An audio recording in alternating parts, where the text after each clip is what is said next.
Welcome to GTC's Teaching Tidbits Blackboard Ultra. In this series, each episode we focus on techniques, tips, practices, ideas to expand your knowledge of and comfort with using Blackboard Ultra. I'm joined today by Rebecca Roth from the Curriculum and Instructional Support Center, CISC. Welcome, Rebecca. Hi, glad to be here. Glad to have you. And as we start a new year, it is a brand new year, there are also going to continually be new updates to Blackboard Ultra. So in this episode, Rebecca is going to dive into those January 2024 updates. So Rebecca, I will turn it over to you to share your teaching tidbits. All right, so hi again, I'm Rebecca Roth with CISC, and I'm kicking off with the January 24 update with Blackboard. So some of these you may have already encountered just in working with your shells. These have already been rolled out, and then at the end of this, we will look at some of the planned updates for February. So things to look ahead to. There were many updates for this rollout, so there are a few that we are not able to go over today just for time. Sorting controls in student view, improved attempt display at flexible grading. That's just a continuing evolving process that we've already seen some updates to. There's some grade visibility enhancements for competency-based courses, so not really something that we need to spend a lot of time on ourselves. Some enhanced grading control, and just a help center in the mobile app. So those are the things that we won't be going over, but over on the left, you can see some of the topics that we will look at today. So we will look at batch editing, some messaging from the admin area, and one of our most exciting ones for CISC is unused file management. We'll look at attempt logs, how to differentiate with your categories, adding a total column, and some optimized grid view with the grading. So we will go ahead and get started. So first of all, one thing that we are very excited about, I know you guys will be excited about, is within the batch edit area, when you change your edit type to change as to specific date or time, you then are able to quickly edit your due date and due time, so that we no longer have to worry about going all the way in to that assignment in order to change that due date and time to the whatever your due date time is. So if it's populating at, sometimes if we're working on it and it's 3 p.m., it will populate as 3 p.m. because that's when we're working on it, but we really want it to be 11:59. You can go in and do that much more quickly now and easily for each assignment, which is, again, very exciting. It will shorten your workflow. And if you see any issues with this or have any questions, you can reach out. Another update that we are very excited about with CISC is the unused file management area. So this area, you can access it from the ellipses, the top 3 dot in the top right-hand corner of your course. And then when you open that, it will show you some files that exist in the background of your course that are just not activated. So you can then choose those and then choose to delete those files. I didn't go through the whole process here because it's great to have it as a demo. And the only reason this is blacked out is because it has a person's name attached to it. But this is an easy way for you to go in and grab some of those files and to see, especially when you get that message, hey, I'm running out of space, it won't let me upload this file or whichever. It's a great way to just check that and see, like, how many unused files do you have, and is that something that you can clean out? We strongly recommend that you look at these in your master courses and then delete those from your master so that they can then no longer copy forward in your current courses. And that will definitely relieve the storage space issues. This image, I apologize, it's rather blurry. This is the category visibility update. So when you are in your gradable items area, you now have a column for your categories. And what's really awesome that I'm very excited about is that you can sort by category. So this is a great way to check that your categories are appropriately assigned, or if you just want to see, what assignments have been graded, completed, especially at the end of the semester. Make sure everything's checked off. This is a great way to do that.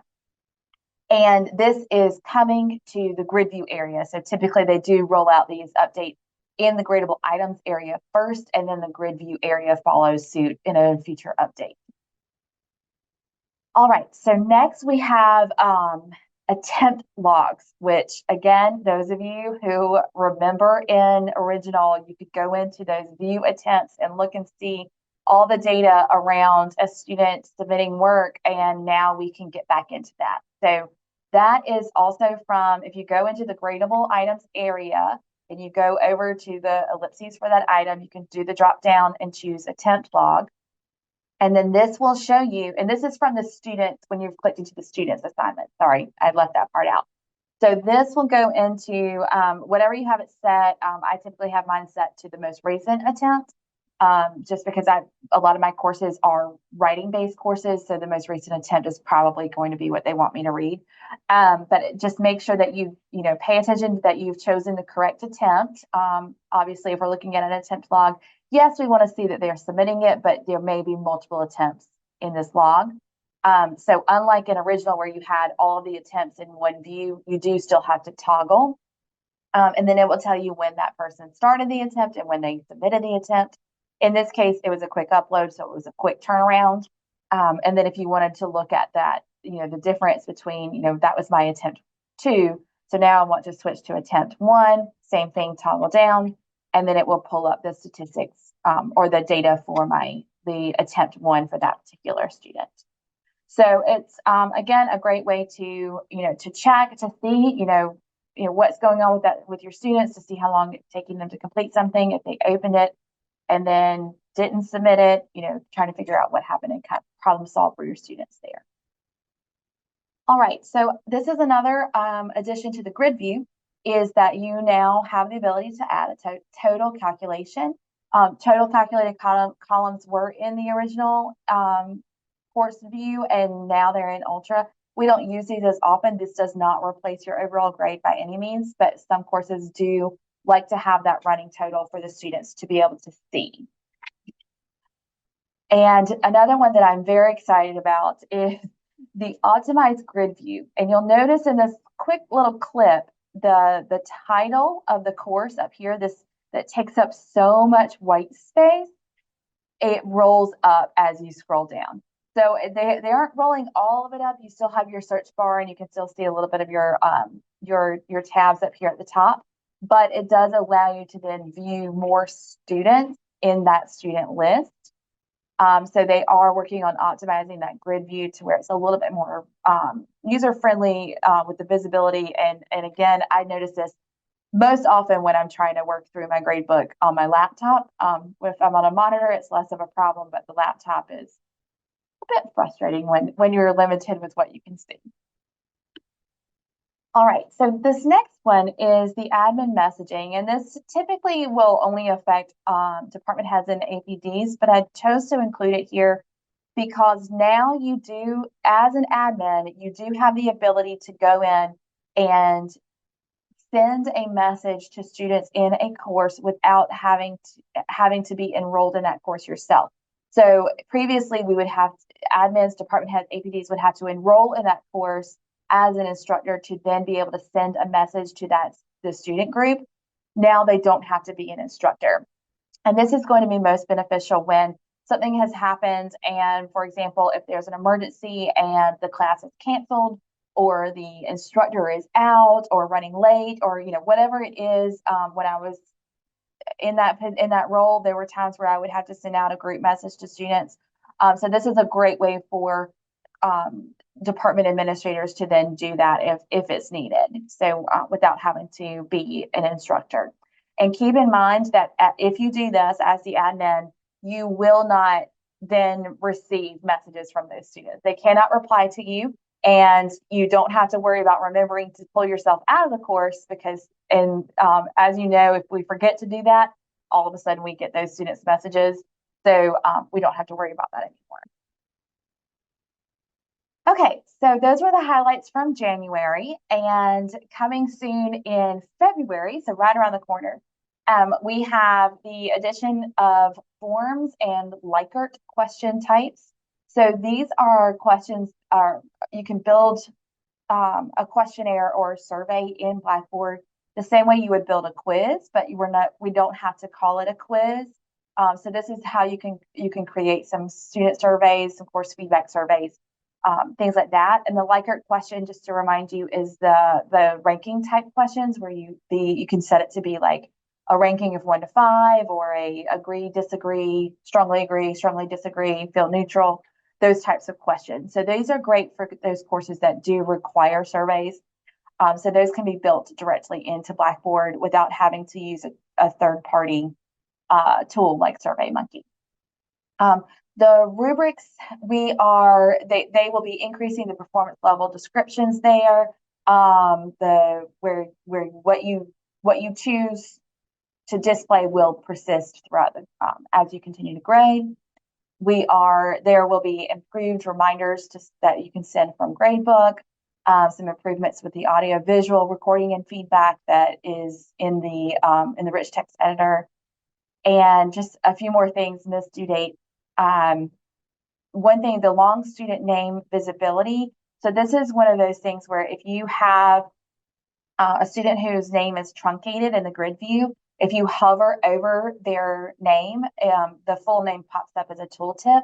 And another thing that I noticed that they are adding is including the student ID. So for us, it would be their colleague ID underneath their name in grid view, which is really great for when you have students who have similar names or similar looking names or similar last names. The student ID will be visible with their name. So that's an easier way to differentiate between those two students. This is something that, oddly enough, happens to come up often. So, and then of course, there is the addition of feedback when you do an override or an auto zero. So you can update that as well. Right now, I think I typically recommend that if you are making a change to a grade, that you add a note to that in the notes area. So this will allow you to then make that notation. So, all right, so those are all of the updates for Blackboard, and then this is just a quick table to show you a little bit about our team, who is responsible for what. You can look at this. If you have any Blackboard questions, you can send them really to any of us, but Lee McMahon and I are your Blackboard administrators. Michelle Blachely is also a Blackboard support person in our area. And then any of the educational technology, we kind of have it dispersed amongst ourselves. But again, if you can't reach one of us, try another, and we will definitely get your question answered. So, thank you so much. Well, thank you, Rebecca.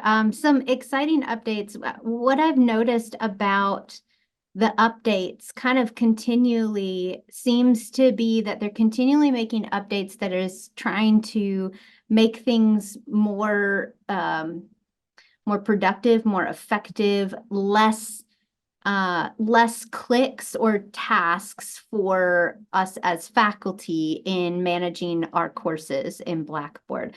Something I seem to notice, like they're adding features that are making things quicker and easier for us. Right.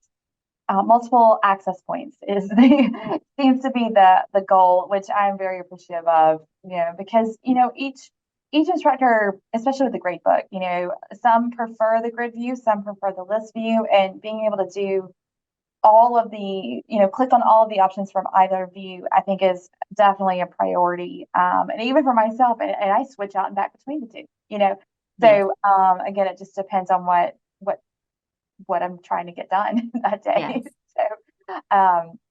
So yes, and then likewise with rubrics, some assignments I'm just clicking through the rubric, I don't need to read it, but others I really do have to go in and give that feedback. So I think that's a big improvement there. And I will say kudos to Anthology for listening to feedback and responding and acting on that feedback. They do a great job with that. So. Yes, and for those of you who maybe missed the episode, Lee did a kind of Blackboard roadmap episode back in December. I think it's episode 25. of this series if you're trying to find it. And he did share some information about how you also can be involved and share your thoughts and opinions and feedback as well. So definitely check that episode out for that information. And of course, if you want to continue the conversation with Rebecca, with other members of CISC, please feel free to reach out. I've put Lee and Rebecca's emails here on the screen for you, lee.mcmin@gvltec.edu and rebecca.roth@gvltec.edu, and then also their department email, CISC staff@gvltec.edu. But as Rebecca mentioned, you can also check out their LibGuide through the link that we've actually provided in the description below this video. So easy way to just click on that and get right to their LibGuide and all of their information there. So Rebecca, thank you for being here and sharing these updates. We're looking forward to a new year and maybe some specialized episodes on that dig a little deeper into specific topics. So if you have questions, topics, particular aspects of Blackboard that you'd like to see covered a little bit more deeply in a separate episode, please reach out. Let me know, rachel.cobb@gvltec.edu, and we'll make sure to schedule that into our episodes for the new semester and the new year. Well, that's this month's Teaching Tidbits Blackboard Ultra, and we will see you next time.